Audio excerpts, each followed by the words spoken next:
इसका बहुत बड़ा कारण हमारे देश के यशस्वी प्रधानमंत्री श्री नरेंद्र मोदी जी का कुशल नेतृत्व है। एक ऐसा नेतृत्व जिनके नेतृत्व में लगातार भारत प्रगति के पथ पर आगे बढ़ रहा है, विश्व का सिरमौर बनने जा रहा है। हमें यह भी कहते हुए गर्व है कि हमारे देश के स्वतंत्रता संग्राम के नायकों की अभिलाषा को, हमारे स्वतंत्रता संग्राम सेनानियों के स्वप्नों को साकार करने का काम आजादी के इन 75 वर्षों में, इस अमृत काल में भारत माता का सपूत श्री नरेंद्र भाई मोदी कर रहा है। और हमें पूर्ण विश्वास है यह भी कहते हुए कि 2047 में जब हम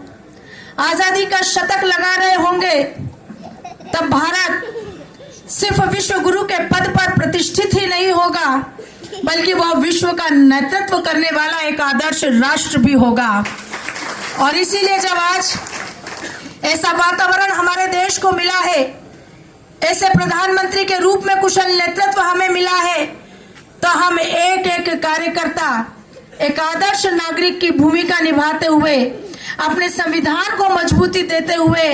भारत की इस विकास यात्रा में, भारत के इस प्रगति रथ में पहिए की भूमिका में अपना अपना योगदान देकर राष्ट्र के विकास में अपनी भूमिका का निर्वहन करेंगे।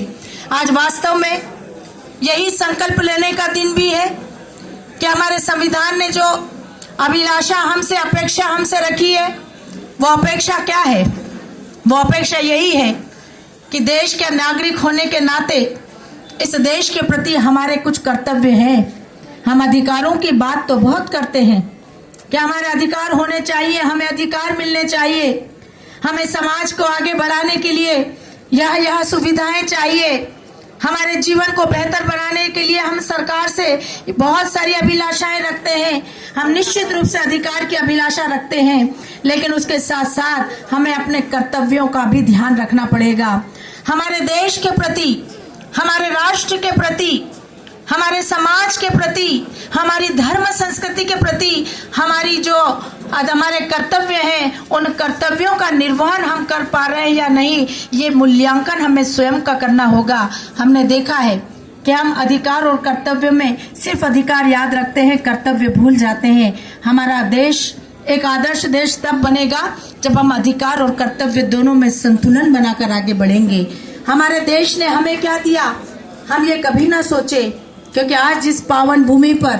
जिस पावन माटी में हमने जन्म लिया है, ये वह पावन भूमि है जहां ईश्वर ने साक्षात अवतार लिया है। हमें गर्व है अपने आप पर यह कहते हुए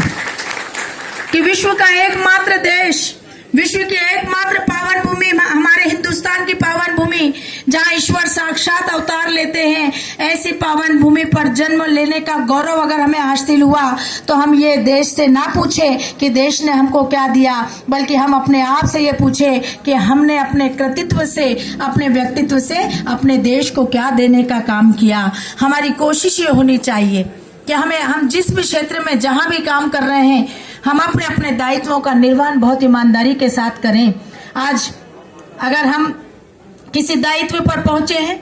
तो स्वाभाविक रूप से एक जिम्मेदारी का एहसास हमारे अंदर होना चाहिए,